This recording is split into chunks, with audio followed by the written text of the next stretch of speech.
and shoot him the link. If he shows up, he shows up.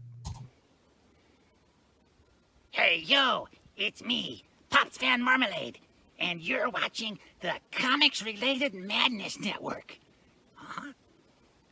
So come get some. CromCon. CromCon.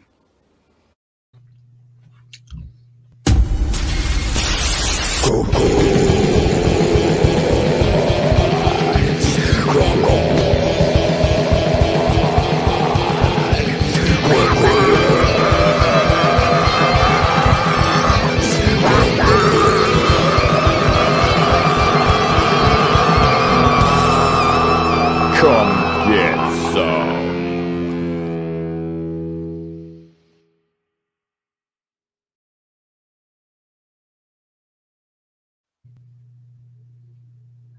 Hey, yo. Howdy, folks. So me and Pops today are running the comic Pulp a little bit differently today. Christie's going to be showing up a little late, but it's all good and glorious. And today, one of the things that I really wanted to talk about is the influence of Jack Kirby in comics. Because ultimately, Jack Kirby has changed the way we have done anatomy, the way the page reads, and also the way we look at how colors should be colored in comics. And I, for one, don't like the way they're recoloring his stuff, making it brighter as they're relaunching the pages of the comics. Not trying to sound mean, but the old way still looks way better, in my opinion. Ever so humble. So with that, Pops, what is one of the coolest things that you enjoyed about Jack Kirby's art style in comics? Well, I don't know if I'm the right guy for this because I'm one of them kids that couldn't care less whose names were on the books. Mm-hmm. If I like the story, I like the story, and I bought next month's. I mean, seriously, I never paid attention until the last few years, really, about a lot of the actual creators, artists that made some of this stuff happen. I mean, you know their names, but I was a fan of the work, not so much cared who was doing it. You know what I mean? And I met a lot of people since I started doing this that were doing those books back then. Mm-hmm. You know, Chuck Dixon and Mike Barron, people that were actually writing those books back then. And I had no idea they were the guy back then. Right. I know it now, right? But back then I had no idea. I mean, it's probably a question better put to those people that actually do art. Oh, I was gonna get your intro in there this time, and you just popped yourself in. Yeah. Sorry about that. What it is that, like the universal thing that we do is that, okay, I'm about to log in. Things are perfect. Got 5 minutes till, and then all of a sudden Firefox says, I need to restart. Well, at least they didn't kill your link. You're here, right? Yeah. Well, I mean, the thing is that it actually killed my link, but luckily, Philip actually sent me one in Messenger, so that seems like. Oh, so you still need admin? You still need fresh admin? Let's see in a minute when it says you're an admin, so. Well, it says can't post comments to some destination, so it looks like I could post a comment, so it looks like I can be the admin. Let me just take a look. Yeah, I can look like I can fuck around in here, so we're good. Yeah. Yeah, it's just one of those stupid cookie things. Facebook is the can't show comments in some places. They've just been really weird with StreamYard lately. Well, you know what's also funny too is that like when I tried logging in again from Firefox for that, and they said, "Oh, can we go and like verify it through your phone?" I'm like, not my phone text, but through the app, which takes forever a day. I'm like, really? So it's like, sorry, I'm late, guys. Oh, you're good. You want to hear an interesting compliment that we got on the channel? Someone said Christie's Howard Stern and Phil is Robin. So made me laugh the other day when I read that. I was like, huh. Oh, which one? Damn, does that make me Baba Booey or some shit? Well, maybe. Well, at least you're not Phil the drunken dwarf. That shit I was. know, right? Oh Y'all man, make me that's want to run hilarious. from the show. Jeez. Right? Frank the angry drunken Oh, dwarf was funny. So yeah, so I got She yesterday, and from backing Billy. I think this was the Kickstarter because he had an Indiegogo for the kind of the same one after the Kickstarter. So I know I backed the Kickstarter. I didn't back the Indiegogo. I just don't because it's not anything personal. It's just like I'm ported better financially for Kickstarter. So I got that, but we can wait on that. I just said I got the thing from Billy Tucci She, and it looks kind of sexy, so it's cool. all right. Yeah, we were opening up today with just talking about Jack Kirby. Because today I was just in a huge Jack Kirby mood. Um, Especially watching the documentary recently about Jack Kirby. Because of the fact that man, he like the things that influenced his art from the war.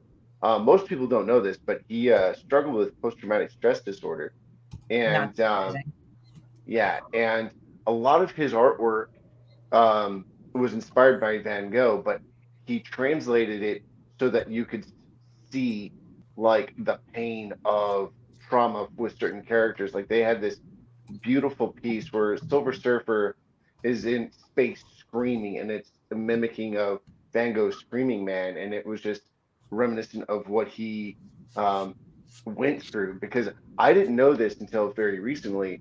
He was part of the Lost Legion, which was an entire legion of soldiers surrounded in the French Alps by the Nazis, and he almost died like 4 or 5 times in just that one moment. And in the documentary, you see he sketches a face of himself before the war and right after the war. Yes, I'm sure yes. that'll fuck you up. Oh yeah, oh yeah. And we are definitely going to have the author eventually of that book on here and talk more in depth on it. Oh, Not Highly Glenn. only a book, up on also a or little DVD of the interview. Or not, it's not even an interview. It's like Glenn just got to hang out with Jack. man, that had to It's be not so like he's cool. asking him questions and stuff. Jack's just telling him Chat. stories, dude. It's Yeah. bad. Yeah, yeah. And It's there's badass. and the fact that Jack Kirby's one of the few artists that did that took the trauma of that war um and translated. So did Bernard Kingston, like the book I gave Christie. He did the same thing about the Holocaust victims. Like he did this thing called Master Race, which finally Amazon took it off of its unbanned list after people complained because Well, it's like like it's an ridiculous. anti-Nazi book. Like they say, Yeah. oh, but there's a swastika. It's like, yeah, but it's an anti-Nazi book, you idiots. Like, I'm sorry, that's sort of iconic of World War II. Unfortunately, those were the guys we were fighting. Yeah, and it's just the fact that it got banned in the first place after the whole mouse incident was just like, wow, okay, you guys obviously never read the book. Well, and also Mouse. The thing is that the funny thing, like, there was a certain sort of like pan off with that is that there was for Mouse, there was Red Room where it kind of had a bit of the same. It was a homage to the Mouse one where they're sitting there in the front, and people saying, "Oh, you're mocking the Holocaust." I said, "No. If you stupid idiots know who Red Room is, what Red Room's about? Red Room's about a fucking webcam snuff thing." So these are Yeah, victims you're portraying. This is not mocking victims. These are victims actually in this show that's sick. Like yeah, in this case, Ladek and Anya were victims. So it's like I got a little annoyed with it, when people were like, "Ah, it's Red Room, it's mocking." I'm like, no, it's not. Fucking yeah. idiots. And Anyway. what I love about Jack Kirby is because so for most people that don't know, like I'm like with Jack Kirby, I understand from his perspective of being a soldier that survived World War II, um, why he was against the Vietnam War. Mhm. And one of the things that I enjoyed about Jack's storytelling, because he definitely translated a lot of that stuff into his work. In fact, I know a lot of people were turned off by the movie The Eternals, but when you actually read the book series, and by the way, the book series only had 23 issues, so the actual run of the Eternals was considered a failed project, but it literally vented out some really deep stuff about Jack that really I can understand. Being an Afghan soldier, like, and a soldier that went to Afghanistan, like, it most people don't catch the philosophical references that he opens up in the Eternals. In fact, that's the reason why the movie is such a hot mess. It takes these great philosophical debates that Mhm. um, Jack Kirby had because of war. Do I still believe in God? Should I believe in God? Is there a God? Um, and if I do believe in, what should I believe in about God? And that whole existential crisis of philosophy, faith, you know, culture, things and such, and how that affects the world. And the movie tried to hit on those things, and it was just like, because it tried to be a cookie cutter Marvel movie, it like dropped the ball so hard on what he Yeah. was actually opening up about. And Mhm. like, seriously, the books did it way better. And I know everyone says that, but it just, maybe it's because he had more room, and in the fact that he wasn't trying to make $1 billion movie, maybe. Well, I think also here's the thing too, which is kind of funny. It's like I think Marvel should kind of change up the game. Like, they have one character, they do the intro movie, and they do this arc of this one character, right? So the reason why I'm more into fucking doing a Psylocke movie is that the first movie, white chick, white British chick, right? Second Hmm. movie, she becomes Asian, and that will Yeah. fuck people's lives right there. Like, wait, I didn't know. It's like, what happened? It's like, hey, lemon pie. So, but the thing is that I just get kind of annoyed with you. It's like I just want to fucking shake it up for Marvel. And Yeah. no, I'm not on the hate Marvel, hate DC crowd. I don't give a shit. I mean, they actually, growing up with comic book movies, they've actually vastly gotten better than what they used to be. Before it was like, oh Yeah. fuck, they're cheesy. But now it's like it actually, oh, guess who's here? Oh, yes. Let's add his Glenn. ass Glenn. to the fucking well. Yes. Hey Because Glenn, I've how's it going? been Hey, wanting to everybody. talk to Glenn about Jack Kirby forever. Who? And Who? Jack Kirby? Is that fucker?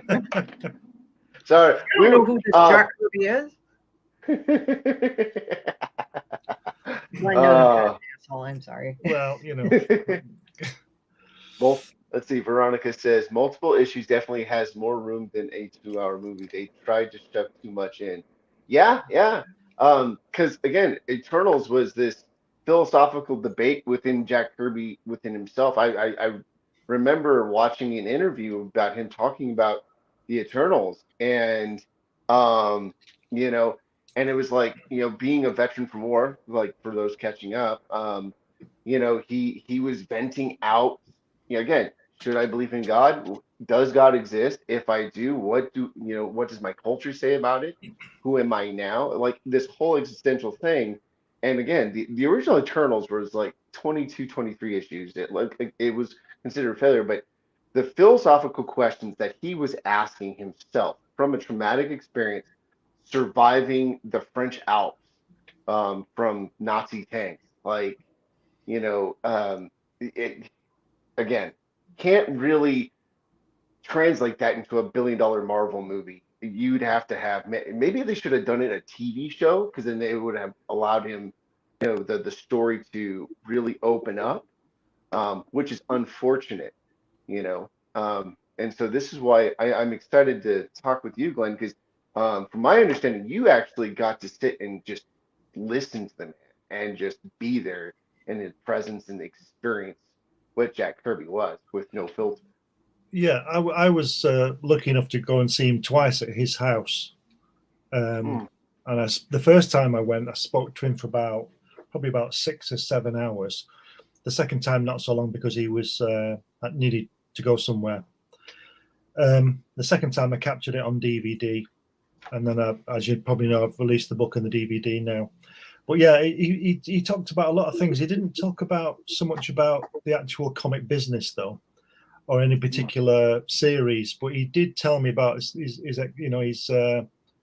what happened to him in the war and things like that. And we just had a general chat. And as Christie probably knows, I didn't go there with a set of questions. I just wanted him to talk, and we spoke about a lot of things. We spoke about food and wine and everything. We just didn't speak about comics, the whole thing. So I'm not sure whether I'm answering your question here, but it was just a fantastic thing for me to do. And I was going to say, if you get the chance, do it, but obviously you won't get the chance. But yeah, it was just a fantastic time. I don't really know what to say. I'm not answering your question, I know, but I don't really know what to say. No, you're answering it. Just in your own unique way. Hi, Pops. Was he as tough and scrappy when you met him? Say again? Was he as tough and scrappy? Because I heard it, like tales of his scrappiness. I mean, he didn't look like he was aggro. He just like, I think if you made him kind of pissed off, I bet he would just say something to you. I think I've said this many times. I'm really honoured to have been at his house eating lunch with him as a total stranger. But I'm more honoured that I met his wife, because if you think Jack Kirby was tough, Ros Kirby was one tough lady. I tell you. And I would imagine that if they sent Ros over in the war and not Jack, the Germans would have given up 6 months before they did, because she was. Don't get me wrong. She was lovely. She was beautiful. She was absolutely gorgeous. She's lovely, very friendly, very warm. But I'm telling you, you could tell underneath there was a streak. And I guess that's maybe the New Yorker, Lower East Side vibe from the 20s and 30s. I don't know, but I'm pushed. I feel more honoured that I met her than him. Oh, fantastic! Because she was behind him. She was the foundation. She allowed him to do all those comic pages. From what I gathered in my short time there, she took care of the house, the kids. She took care of life, and he just sat at his desk and drew those bloody things that he's talking about now, 50 years on. She allowed him. She was the foundation. I'm kind of laughing because, like, when I think I saw a picture of his desk, I'm like, damn, we artists are filthy.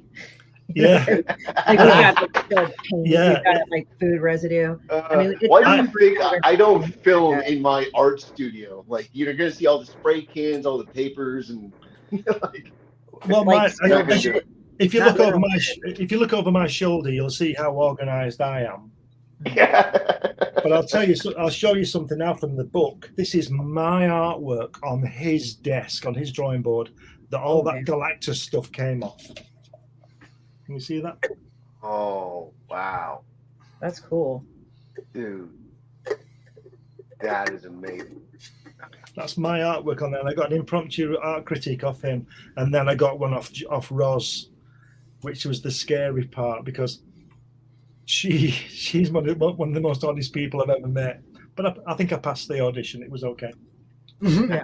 You know what's funny is usually great artists and creators, I've noticed from that time frame that we give such reverence. They have such strong women that just made it possible. And so when you were like, I was more impressed with her, that resonated with me, because a few years back, I want to say 2015, I got to meet Greg Capullo, and in this same dynamic, like, he did a lovely reverence for his partner. Like, there's, because being in a relationship with a creative person, there's a lot that goes on. Like, when the light bulb clicks, it's hard for us to stop what we're doing and focus on something else. Like, we have to get that out. We have to. I can give you the proof of that right now, because I just picked my wife up. She's an artist as well. She works in ceramics. I just picked her up from her studio and brought her back home, and she's just making dinner. and I just looked in the inbox thing and saw that I was invited here, and she said okay. So we put dinner on hold, and she's not allowing me. That sounds like she's ruling me, but she's not. She says do it. She says do it all the time. Yeah, I think the thing is that it's funny because it's like if you have a person that's not creative and they're really creative, it's kind of hard for them to vibe sometimes. Yeah, exactly. But it's like if you got two people that are creative on a certain level, it's funny because you said your wife does ceramics. It's like as a kid, like I did 13 years of ceramics and was just fucking around with ceramics, but I got to make a lot of things. And it's weird because like the amount of knowledge you find on ceramics and it's weird because like when people start talking about ceramics, I'm like immediately thinking, oh yeah, you do this, this, and this, and this. And it's weird how I can remember all that. She's a ceramic. She's got an exhibition coming up. She makes these. She doesn't make ashtrays and little pots that potters do. She makes these big pieces of artwork, and she's got an exhibition coming up now. She's really busy on that. And she's. I don't know whether you've seen it, Christy, but she's made. I created a character called Hatch, and she's done me a ceramic hatch. And so she hand built that. She's hand built it, yeah, and he's drying. He's in the drying, what's called the drying room now. He's drying out for a couple of days, and then he's going in the kiln. Is he made out of porcelain or terracotta or? He's made out of crank. Crank. I haven't heard that one. Which one is that one? It's a mix. Is it a mix? I don't know. You'd have to talk to Helen about that. I don't know. I don't. I mean, it's been a while, but it's weird because like I remember terracotta, I remember porcelain, I remember like the standard ceramic, basically. Well, she's doing what she's calling her goddess exhibition, and she's making a couple of pieces out of ceramic, out of porcelain and that. So, but these things are huge things. They're absolutely wonderful.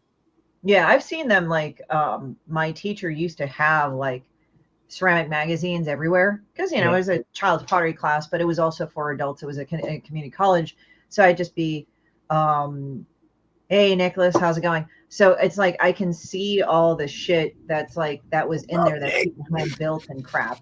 Like it was just like amazing, like the amount of shit. Like sometimes people made vases that were like 5 feet tall, and I'm like, how the fuck do you do that? And you can kind of have an idea how they build it, but still it's like pretty. I could never master hand throwing stuff. That's her expertise, is doing all that kind of stuff. But let me show you this. This is speaking about women. When I first went to see Jack in 1988, I did a cartoon of him and Roz, and then 3 years later when I went again, it was there in the background on the mantelpiece. Can you see between us there? Oh wow, man! In that frame. Oh, wow. And I like to think that Jack remembered it, but I suspect it was Roz who might remember who I was and put it on the shelf for when I was there. I don't know whether it lived there. I don't know where it is now. I'm hoping the Kirbys have still got it, but I think she remembered that, because I spoke to her first. I spoke to her on the telephone, and the story. Some friends of mine, it's more detailed in the book, but some friends of mine, they lived in California. We met them on holiday. I was in Barbados, right, on holiday, and I met these Americans. They were from California, and I just happened to mention, did they know a place called Thousand Oaks? And they said, yes, it's about an hour away from them and all that. And I told them what it was about. They'd never heard of Jack Kirby. They'd never read a comic book in their life, never done anything except go to Barbados. So I told them about this guy, blah, blah, blah, blah. So when I came back from Barbados a few weeks later, they'd already gone. There was a letter from Suzanne saying, nice to meet you, and all this, here's Jack Kirby's telephone number. And he says he hopes that he can draw as well as you can one day. Ha ha. Right. So I looked at this I looked at this letter with this telephone number on, and my former partner now, every time I came home from work, I'd look at this letter with this number on. And this is back in 1987. Overseas calls were really expensive. Telephone calls were expensive. And I looked at this number for 3 weeks, every night for 3 weeks. And she said to me, look, this is driving her crazy. Just ring the number. If it's not him, if it's a joke, just hang up. So I rang the number, and I told this lady answered the phone, and I told her who I was. And I said, is that the house of Jack Kirby, the comics artist? And she said, yes, I'll put him on. And then before I could say any more, Jack Kirby was on the line. So, and it was Ross who answered the phone, and I said, I want to come over, I'm coming over, and blah, blah, blah. And then a year later, I went over and met them, and then 3 years after that, I went back. So everybody out there, you can do it. If you want to meet someone, find out where they are and go and see them. Don't stalk them. Don't stalk them. But which is important. If she'd have said don't come, I wouldn't have gone. Don't believe it. When the bodyguard says back up, back up. Hey, is that public service announcement. I think also, to me, also, it's like also another importance to just be personal and nice. Like, I mean, there are times you're gonna have to tell people "fuck you," but most of the time you're like, "Oh, okay," and kind of just let the connection grow. That's the thing. Yeah. And, well, I rang her a couple of times, sent a couple of letters in the year before I went, and when I got there, my first view of Jack Kirby was a silhouette through the kitchen window, and I knew who. I mean, I knew who it was, but I could tell it was him from the photographs. And he was a small guy. I mean, I'm 6'1", so I suppose I'm quite tall, but he was about 5'5". But but he was a real stocky guy. You could tell that if he was going to chin you, he'd knock you out, and you can see him. I could see him with his army helmet on, and his gun and his bayonet, and Germans running. I could see them because if all those guys from New York who went with him were like that, I tell you, they must have moved out of there, But we went in, and we had lunch there. And I couldn't speak for about 30 minutes. I couldn't speak. And, they kept asking me who I was and why I was there and all this kind of thing. I just couldn't speak. But when I finally got to it, we moved away and looked at a few pieces of artwork and stuff. It was wonderful. Yeah, that speaks just to the gravitas of what he is. When when you can sense like what he could have been on the battlefield just by just the silhouette, because there was a comic that I gave Christie when we went to, I forget what comic show we did, and it was by Will Eisner, the man who created the Spirit, and there was a story where mafiosos came into the art studio, and they were trying to shake down the art studio, and Jack just told them to go piss off and literally dropped the one guy with one punch. And so I can imagine he was probably a scrapper growing up, just because of his size. What division was he? Was he Marine Corps or was he? No, he was in the army and the infantry. He was in with Patton. Oh, okay. In fact, in the book, it tells you a story about Patton confronted him face to face, and all these Germans were dead and all that, and everybody was dead around them. And Patton turned up in his Jeep with his 4 stars and his twin Colts, and they're all there in a line. And it's General Patton. They all knew who he was, and he came right up to Kirby and he got right in his face and he said, "You're a disgrace. You're a disgrace. They just won. They're just beating the Waffen SS top troops. They just knocked them out." And he said to Kirby, "You're a disgrace." And Kirby was thinking, like, what does he mean by that? And he said, "Look at that guy on the ground there." And there was a dead German officer, Waffen SS officer, dead on the ground. And he said, "Look at his uniform. It's immaculate. Look at you. You're full of mud. You stink. Look at this guy. This guy's dead, and he still looks better than you do. And then Kirby says he was looking at him like thinking, "What do I do now? Do I die? Do I die on the spot?" And Patton just said, "Well done," and went away. So he just kicked these Waffen SS ass, and he's getting a bollocking for it, Well, it's kind of funny because like military guys that I know, I've never served in the military, I want to say, but I have a lot of friends in the military. So it's weird because when you have a lot of friends that were in the military, you know how to talk shit to them because you see how they talk shit to each other. Like some of my friends that are in the army, they said, "I can't believe I did that thing with a dumb ass." I said, "Well, you did join the fucking army."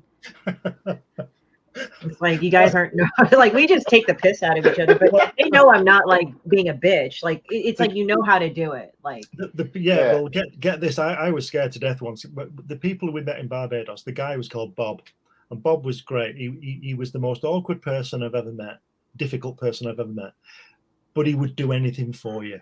Right. So we're in Carmel in Northern California or Mid California, up that way, and Carmel's nice. Yeah, we went to Clint Eastwood's bar. That was the purpose of the visit. Surprisingly, well, he was mayor of Carmel, I think, at that time too. He was the mayor. Surprisingly, to the disdain of my former partner, he wasn't behind the bar serving. Oh, go figure. Anyway, so me and Bob went for a walk down the edge of the concourse, with all the ships and everything, and we went past this bar. And he said, "Oh, let's go in." And I said, "No, we're not going in there, Bob, because the place was. You could feel the tension outside the bar." And he said, "Those guys are Marines in there. Marines are assholes. We've got to get in there." I said, "No, Bob, we're not going in there," because he was Navy. Bob was ex-Navy, right?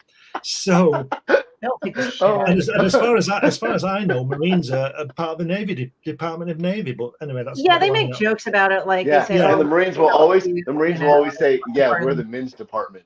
Yeah. Right. So I'm dragging him away from this impending doom that he's going to walk in there as a Navy guy, ex-Navy guy. Because he was about 45 then, these guys are like 19 and up for it. These are, they've all had full of piss and vinegar, ready to go. They've all had 25 pints of beer and they want to fight. And any Navy guy who comes in, they're going to kill him. So I'm dragging him away.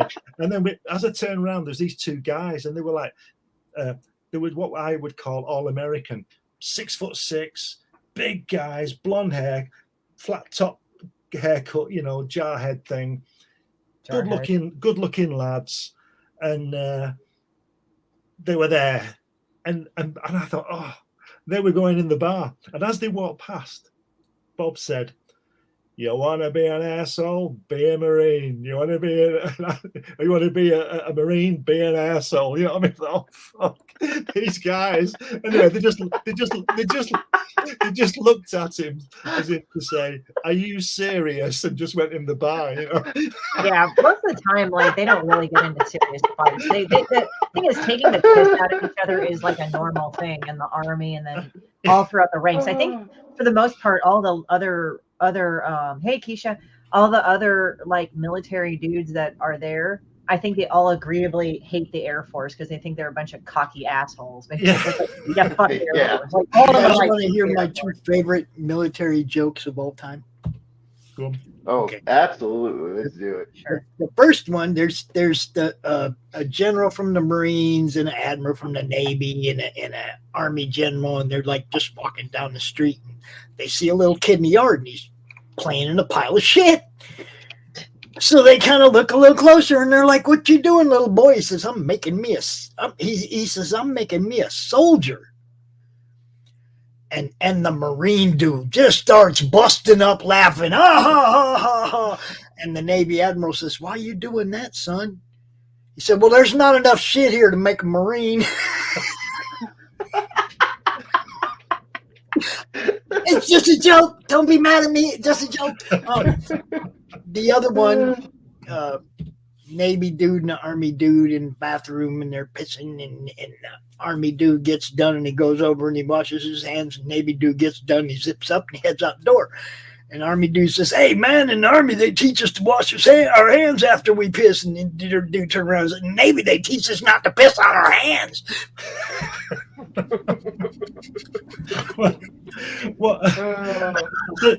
Bob was in the Navy for 7 years, right? And I said to him, what did you do? And he said it was a total waste of time. He said, because for 7 years, he was on an aircraft carrier. He said, for 7 years, I'm on this aircraft carrier in the middle of the Pacific Ocean, going round in circles.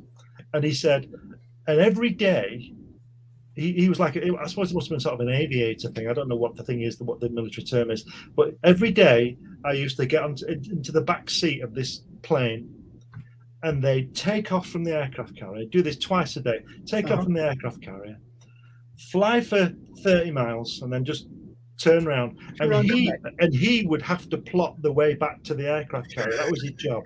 He was the navigator.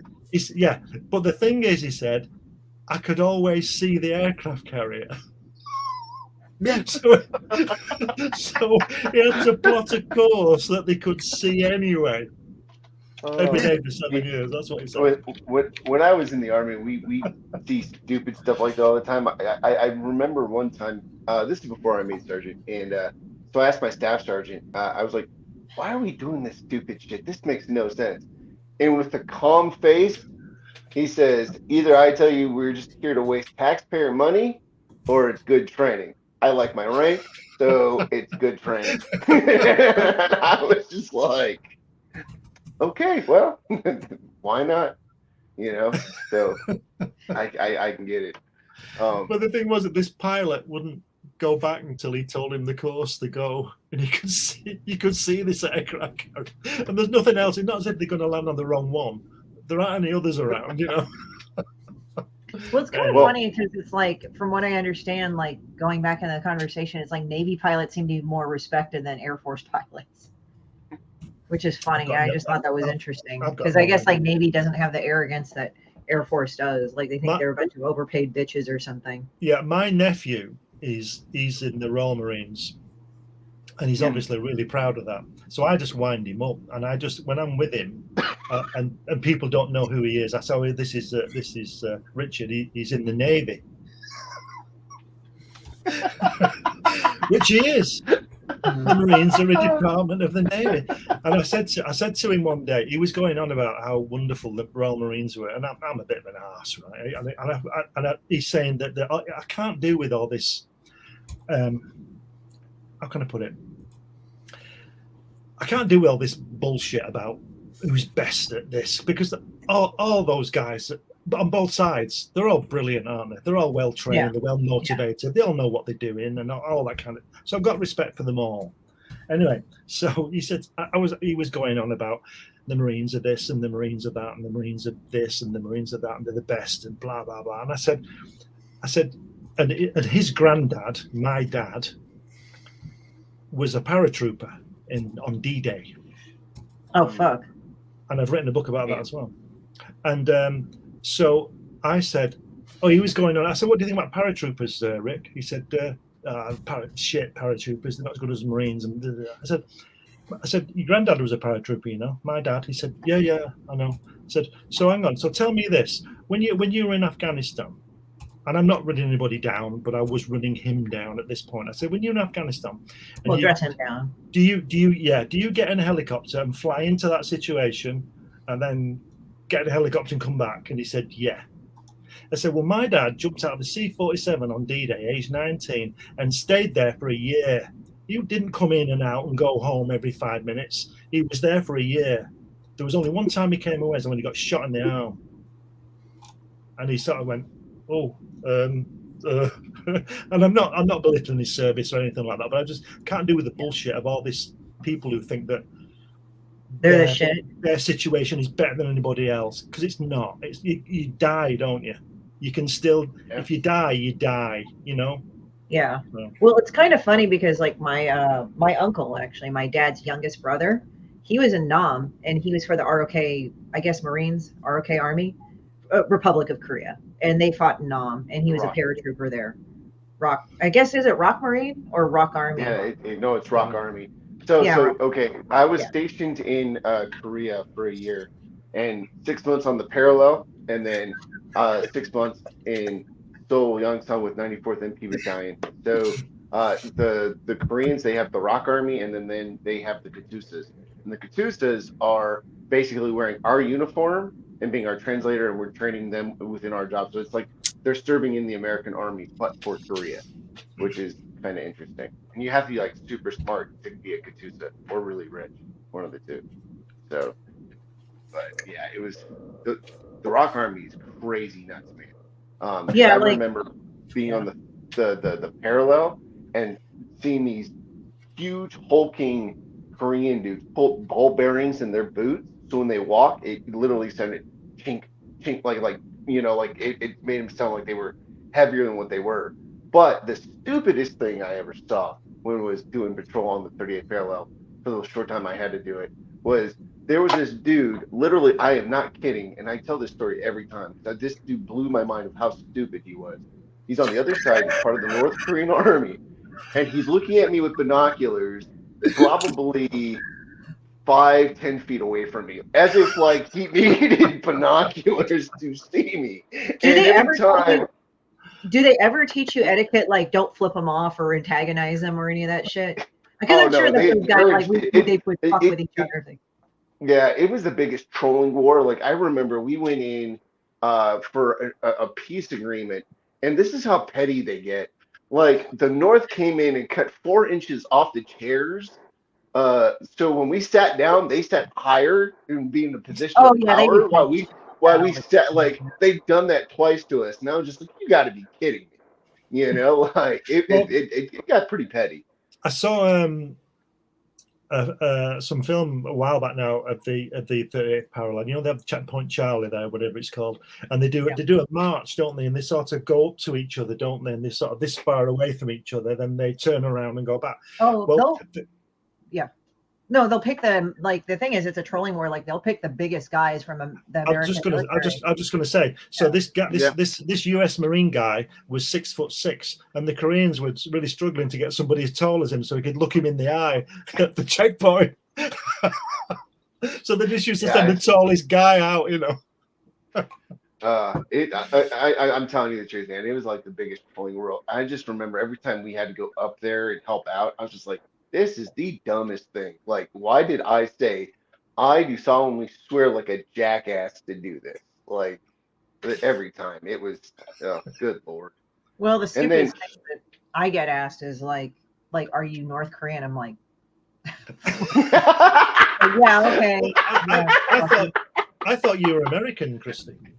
Yeah, I thought so too. My family's from South Korea, so they said, I said, yeah, my family's Korean. Oh, North?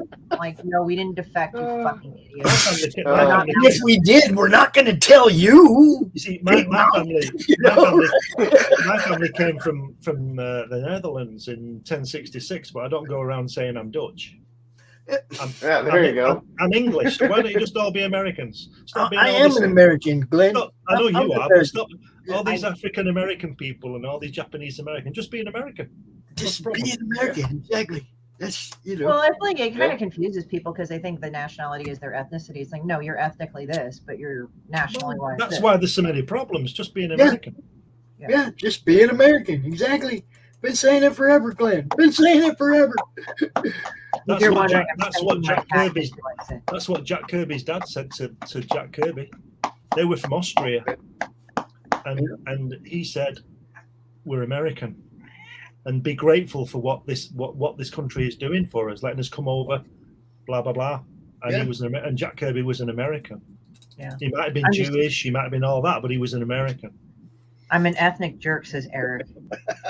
You know, I have to say, like, every time I hear Austrians, and if you know about the Austro-Hungarian Empire history, I said, "Oh, bougie Germans," and people are like, "What?" And I'm like, yeah, because that's where the ruling families were. Like the Austro-Hungarian, the Habsburgs were originally from there. They were all centered there. I mean, they were all over Europe and inbred everywhere to keep their money. But I think what people will find in the future, and hopefully admit to, is that we're all a mixture of everything because we've all been, part of these wars and invasions and did it all back through time and all this kind of thing. So one day we'll all wake up and realize that we've all got a bit of everything in us, and so nobody's pure. Yeah. Well, they want us all to be a baby shit yellow color. They want us all to be one color. That's like baby shit yellow. It's like somewhere in the middle between black and white, right? No, we have to have all the different ethnicities, cultures. That's part of what makes us all unique. Okay. But at the same time, what Glenn says makes sense. Same with what Morgan, whatever his name is, been saying forever. Y'all quit talking to me like, quit calling me a black man. I'll quit calling you a white man, and we get past the color barrier that way. Yeah, that's right. We refer to each other as people. Yep. You know, it's really how you do it. I tell you what I think. I've said this before as well, and I think it's like, I don't know what you call, I don't know what people call people these days. I'll call them Red Indians, the guys who lived in America, Indigenous Americans, whatever. They all came from. What's funny They about came from Mongolia anyway. But just let me say this. What's funny about the tribe I'm from, it's half of them are like, why are they changing? This was our land first. So I'm half Navajo. So like I have family in Arizona that are still living in the Navajo reservation there in Globe, Arizona. Don't talk too much because of, that's more of like my real dad's side, but I got to meet them. Very wonderful people. And it's I find it entertaining that when you go there, like as long as you respect them, they don't care. Like, because to them, we are us. We are Navajo. This is what we are. Yeah. But you come to our area, you respect them. But at the same time, if you don't, they're known to put buckshot in the back of your truck. I'm not joking either. Well, the thing is this, is that, and I may be wrong on this, and somebody will correct me if I am, because I usually am. But I seem to remember reading sometime about General Custer, right? General Custer. It was about 1885 or something, and that guy was a homicidal maniac, and he was going through the tribes, and he was just wiping everybody out. Am I right? Mm-hmm. Yeah. Oh, he's trying to. So and I'll get these names wrong, but you'll just bear with me. So the Navajo and the Comanche and the Apache hadn't spoken to each other in 100 years. Those tribes, when they saw each other, they just moved on. They didn't, because if they talked, there'd be a fight. So they didn't want to fight, so they just used to ignore each other. But they all got together to get Custer. They all sat down and said, "We've got to get rid of." Is that right? Is that correct? They said we've got to get rid of this guy. Yeah. So there's very few times where the tribes were just getting tired of getting picked on. So an enemy of my enemy is my friend. Yeah. And so that really did happen. And you learn a lot more stuff when you talk with the elders on the reservation. I didn't get to talk to them much, but when I was there as a kid, and recently when I went back and talked even more, lovely people. And it's like, man, why was that not in our history books? All they just talk about is, how Custer got his butt kicked, but they don't tell you why, or the fact that like for instance, the Navajo helped during the Irish famine, right? So what ends up happening is now in Ireland there is a very loving memoir piece the Irish have, because they sent money over to help feed the Irish, when no one else would. So I think that I always got the impression when I learned at school that Custer was killed by these people, and these people were savages. That's what I learned at school. Now, I like to think I'm sort of quite well read, and I look up things, and I read lots of books and all this kind of thing, and I've been around the world and all that.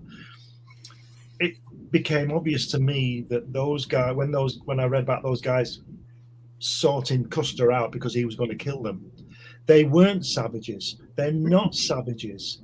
They're just people like everybody else, a bit different maybe, but we're all a bit different, aren't we? Because that's by definition, isn't it? We're all a bit different. But what they did was they didn't just. Yeah. Okay. Sorry. Getting called for dinner. Anyway, so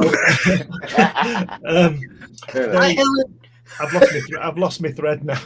But anyway, they got rid of Custer because he was the bad guy. History books seem to say that he was the good guy. Yeah, they glorify it. Custer's last stand, like it was some kind of fucking heroic thing, like the Alamo was, right? Yeah. But actually, it wasn't.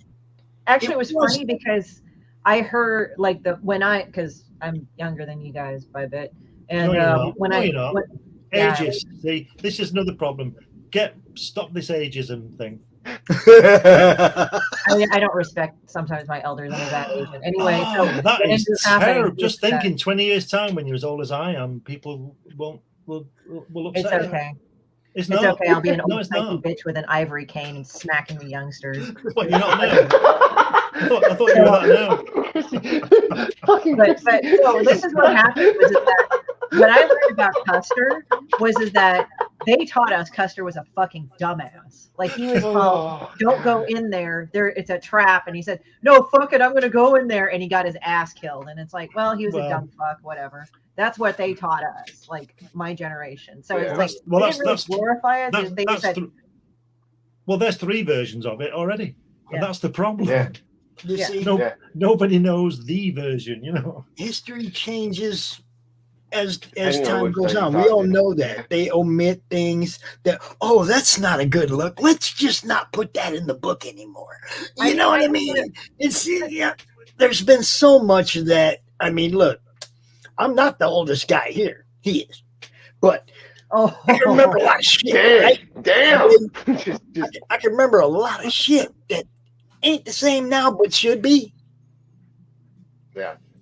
But should I'm be. just laughing at the whole thing, like because they said Custer was like so flamboyant, it was mostly for show. So they're already setting him up to be a fucking dumbass doing this. So when he did Custer's Last Stand, it was like, oh, he got ambushed and he totally underestimated the situation. And I'm like, oh, you're gonna have to wait forever anyway. But yeah, he's the 19th century version of a jackass. Oh yeah. Somebody should do a 100%. skit. That would make SNL funny again if he said like, "Hi, I'm General Custer, and this is Jackass," and he goes and yeah, I taunting natives and getting his ass kicked on the regular basis. Is that? I think that Custer's, never mind his last stand. I think his last words were, "Oh shit." Oh yeah, that's gotta be it. When all those guys came up on the horizon on their horses, and there were 19 million of them, and he's got 70 guys, and he's feeling a bit cocky that morning. You know, he's killed a few people, he's feeling good, and then all of a sudden, Armageddon arrives, and he's got about 15 minutes to live at the most. So here's something funny. My cousin, who's more American Indian than I am, and she proudly wears this shirt that says, you know, my generation, my ancestors were the ones that killed Custard, so don't fuck with me. And I was just like, so she always like, so and she'll walk into town with that shirt on too, not care. She'd be like, sweet girl though, like I always find it funny, like she'll wear like funny shirts like that, but then she's like the sweetest person you'd ever meet. Well, we gotta kind of get ready to shut this one down because lunch hour starts in 8 minutes, and Glenn's got to go eat lunch anyway. But Glenn, that woman's going to be on this other show here in a little bit too. So you know, there you go. There it is.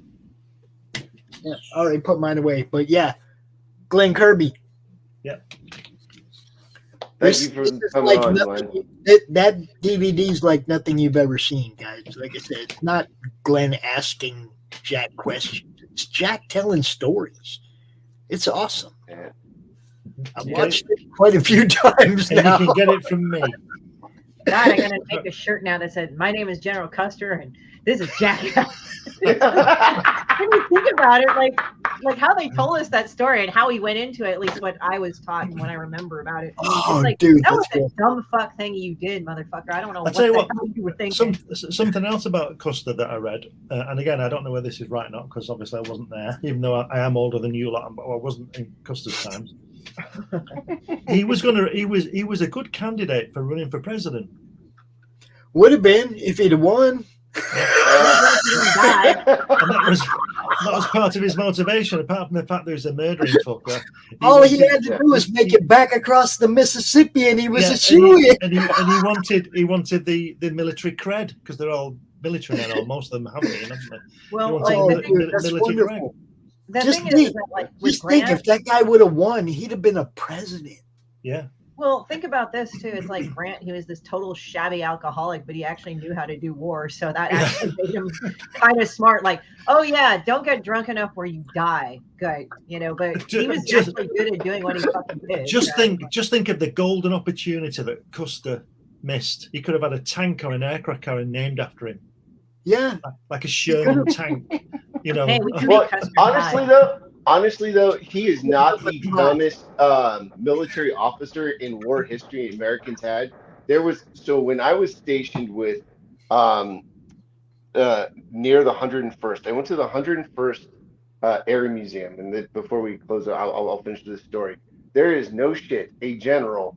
Well, because on D-Day we were going to come in with gliders and parachuters, and the gliders were supposed to come in with supplies.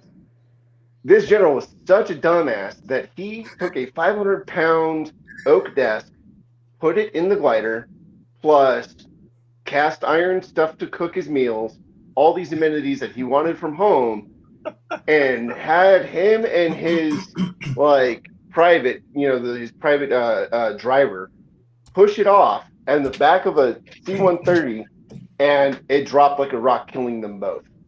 So yes, there is a general in 101st their history. Yeah, 8 seconds.